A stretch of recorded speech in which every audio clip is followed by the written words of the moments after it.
Hello everyone. Last video में हमने iso product curve के बारे में पढ़ा था, जिसमें हमने पढ़ा था कि आइसो प्रोडक्ट कर्व क्या बताता है, आइसो प्रोडक्ट कर्व का ढाल क्या होता है, आइसो प्रोडक्ट की मुख्य विशेषताएं कौन कौन सी हैं और क्या क्या अजम्पशंस आइसो प्रोडक्ट कर्व की होती हैं। अब बात करते हैं आज हम आइसो कोस्ट लाइन के बारे में। समलागत रेखा क्या होती है? समलागत रेखा वक्र दो उत्पादन साधनों के उन विभिन्न संयोगों का बिंदुपथ है जिस पर फर्म की कुल द्रव्य लागत समान रहती है। या दूसरी डेफिनेशन में कह सकता हूँ कि समलागत रेखा वक्र दो उत्पादन साधनों के उन विभिन्न संयोगों को बताती हैं जिन्हें एक उत्पादक अपने निश्चित व्यय में खरीद सकता है। समलागत रेखा का ढाल दो साधनों के मध्य प्रतिस्थापन की सीमांत दर को व्यक्त करता है और दोनों साधनों के कीमत अनुपात के बराबर होता है। इसी को यहाँ फॉर्मूले के रूप में लिखा है कि MRTS L के बराबर price of labour upon price of capital होता है। ठीक है, अब बात करें समलागत रेखा का ढाल क्या होता है। समलागत रेखा का ढाल, ये मैंने एक डायग्राम बनाया है। ये ओरिजिन है, एक्स अक्ष पे मैंने लेबर लिया है, वाई एक्स पे कैपिटल ली है और ये टोटल एक्सपेंडिचर का कर्व है। यहाँ ढाल की बात करें, ढाल कैसे कैलकुलेट करेंगे? मैथमेटिकल फॉर्मेट में देखें तो लंब बटा आधार, तो लंब तो है टोटल एक्सपेंडिचर अपॉन पीके और आधार है टोटल एक्सपेंडिचर अपॉन पीएल। ठीक है, इसी को आगे सोल्व करते हैं तो टोटल एक्सपेंडिचर अपॉन पीके ऐसा कैसा रह जाएगा। भाग के चिन्ह को अगर मल्टीप्लाई में बदलेंगे तो अंश हर में बदल जाएगा, हर अंश में बदल जाएगा तो पीएल ऊपर चला जाएगा, टोटल एक्सपेंडिचर नीचे आ जाएगा। टोटल एक्सपेंडिचर से टोटल एक्सपेंडिचर कैंसिल हो जाएगा तो समलागत वक्र का ढाल हो जाएगा पीएल अपॉन पीके। लेबर को प्राइस के रूप में चुकाया जाता है, श्रम को कीमत के रूप में वेजेस चुकाई जाती है, मजदूरी चुकाई जाती है। इस वजह से मैं पीएल को डब्ल्यू भी लिख सकता हूँ और पूंजी को कीमत के रूप में इंटरेस्ट यानी ब्याज चुकाया जाता है, तो मैं पीके को आई भी लिख सकता हूँ। इस वजह से श्रम लागत वक्र का ढाल हो जाएगा पीएल अपॉन पीके या फिर डब्ल्यू अपॉन आई भी हो सकता है। यह डिपेंड करता है कि क्वेश्चन में किस प्रकार सेट किया हुआ है। अब बात करते हैं कि उत्पादक का साम्य कहाँ होता है, किस बिंदु पर उत्पादक को साम्य प्राप्त होता है। उत्पादक को साम्य उस बिंदु पर प्राप्त होता है जहां उसे अधिकतम लाभ प्राप्त होता है। उत्पादक साम्य की 3 शर्तें हैं। काफ़ी बार क्वेश्चंस में पूछ लिया जाता है कि उत्पादक की साम्य की कौन कौन सी शर्तें हैं। तो पहली शर्त है IQ का ढाल बराबर समलागत रेखा का ढाल होना चाहिए, यानी आइसो प्रोडक्ट कर्व का ढाल और आइसो कोस्ट लाइन का ढाल, दोनों का ढाल बराबर होना चाहिए। हमने पढ़ा है कि IQ का ढाल क्या होता है, MRTS L के, इसको आगे भी सोल्व किया जा सकता है।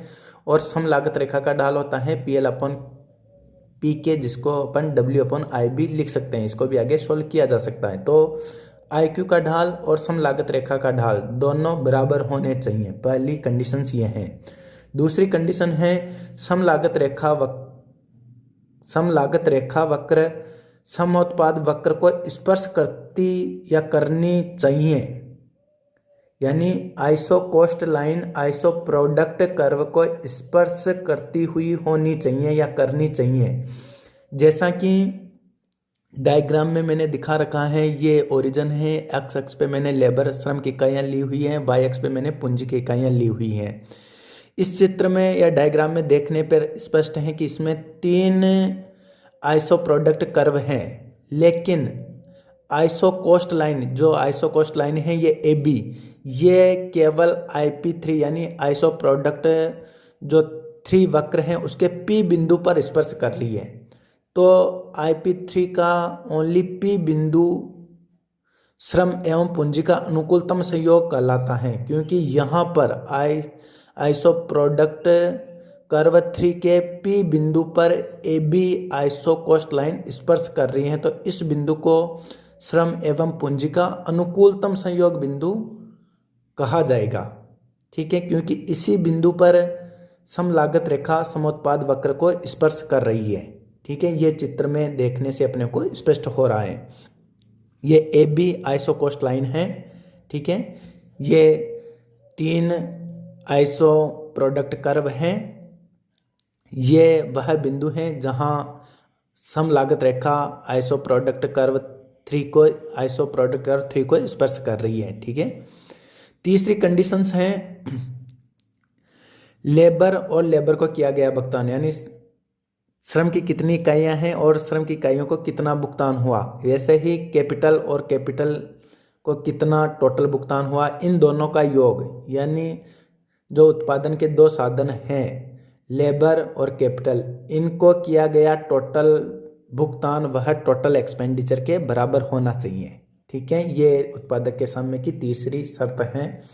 तो उत्पादक के साम्य की 3 मुख्य शर्तें हैं। पहली शर्त है कि IQ का ढाल सम लागत रेखा के ढाल के बराबर होना चाहिए। दूसरी, सम लागत रेखा समोत्पाद वक्र को स्पर्श करती हुई होनी चाहिए। और तीसरी शर्त है कि टोटल लेबर को किया गया भुगतान प्लस टोटल पूंजी जो उत्पादन का साधन है कैपिटल, उसको किया गया भुगतान, इन दोनों का योग लेबर और पूंजी को किया गया कुल भुगतान वह टोटल एक्सपेंडिचर के बराबर होना चाहिए। तो ये 3 मुख्य शर्तें हैं। अब बात करते हैं विस्तार पथ या पैमाना रेखा क्या होती है। कोई भी उत्पादक फर्म जैसे जैसे उत्पादन साधनों की मात्रा में वृद्धि करके उत्पादन में वृद्धि के लिए उत्पादन के पैमाने का विस्तार करती है, तो भिन्न भिन्न सम लागत वक्रों पर स्थित न्यूनतम लागत साधन संयोग के जो बिंदु समोत्पाद रेखाओं के स्पर्श होने से प्राप्त होते हैं, उन साम्य बिंदुओं को यदि एक रेखा के द्वारा जोड़ दिया जाए तो उन बिंदुओं को मिलाने वाली रेखा को पैमाना रेखा अथवा विस्तार पथ कहा जाता है। ये डायग्राम बना रखा है मैंने। ये ओरिजिन है। एक्स अक्ष पे मैंने श्रम की इकाइयाँ ले रखी हैं, वाई अक्ष पे पूंजी की इकाइयाँ ले रखी हैं। ठीक है। इसमें डायग्राम में देखने पर स्पष्ट क्लियर प्रतीत हो रहा है कि 3 आइसो प्रोडक्ट कर्व हैं, IP1, IP2 और IP3, और 3 ही आइसो कोस्ट लाइनें हैं। AB, दूसरी है A1, B1, तीसरी है A2, B2। जो आइसो प्रोडक्ट कर्व को, जो आइसो कोस्ट लाइनें हैं, वह R बिंदु पर, S बिंदु पर और T बिंदु पर स्पर्श कर रही है। ठीक है। IP1 को सम लागत रेखा AB R बिंदु पर स्पर्श कर रही है और IP2 को A1 B1 सम लागत रेखा S बिंदु पर स्पर्श कर रही है और आइसो प्रोडक्ट कर्व 3 को A2 B2 सम लागत रेखा T बिंदु पर स्पर्श कर रही है। तो ये तीनों बिंदु R, S और T ये न्यूनतम लागत साधन संयोग के बिंदु हैं, अनुकूलतम संयोग के बिंदु हैं, क्योंकि यहाँ आइसो प्रोडक्ट कर्व को सम लागत रेखा स्पर्श कर रही है। तो इन तीनों बिंदुओं को मिलाने से, यदि इन तीनों बिंदुओं को मिलाकर एक रेखा खींची जाती है तो इन बिंदुओं को मिलाने वाली रेखा को ही पैमाना रेखा अथवा विस्तार पथ कहते हैं। इन तीनों बिंदुओं को जो रेखा मिला रही है LM कर्व, यानी LM रेखा जो इन तीनों बिंदुओं को मिला रही है R, S, T बिंदुओं को, इसे ही विस्तार पथ या पैमाना रेखा कहा जाता है। ठीक है। क्वेश्चंस पूछा जा सकता है विस्तार पथ को समझाइए, तो विस्तार पथ में आपको डेफिनेशन भी लिखनी है और डायग्राम भी बनाना है और डायग्राम को वर्णन भी करना है। ठीक है। बहुत ही इम्पोर्टेंट टॉपिक है ये। यहाँ से हर बार किसी न किसी के ऊपर क्वेश्चन पूछा जाता है, या तो उत्पादक का साम्य की शर्त पे पूछ लिया जाता है, या विस्तार पथ क्या होता है इसको समझाइए, उत्पादक आइसो प्रोडक्ट कर्व की विशेषताएं कौन कौन सी हैं, अजम्पशंस क्या हैं, उनका ढाल क्या होता है, आइसो कोस्ट लाइन को परिभाषित कीजिए। तो इन सब को आपको याद करना है, अच्छी प्रकार से समझना है। धन्यवाद।